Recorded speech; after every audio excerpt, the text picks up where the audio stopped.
Walang taong perpekto sa mundo, pero umaastang perpekto, napakadami niyan. Ang gagaling mamuna, ang gagaling mamusga, ang gagaling manilip ng baho ng iba. Mapapatanong ka na lang talaga bago kaya sila manghusga, tinitingnan kaya muna ba nila yung mga sarili nila kung wala ba silang pagkakamali na nagawa?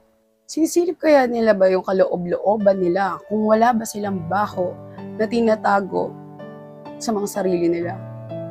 Kasi 'di ba kung umasta sila, parang kala mo perpektong nila lang. Grabe kung manglait at manghusga ng kapwa nila. Ang hihilig manilip ng buhay ng iba. Apektado sa buhay ng iba na dapat sariling buhay nila ang inaatupag nila. Sa bagay, ano pa nga ba magagawa natin? Nandito tayo sa mundo na mapanghusga. Kaya dapat pag-aralan mo at matutunan mo mawalan ng pake at hindi dumedepende sa sinasabi ng iba. Dahil pag nagpa-apekto ka, talo ka.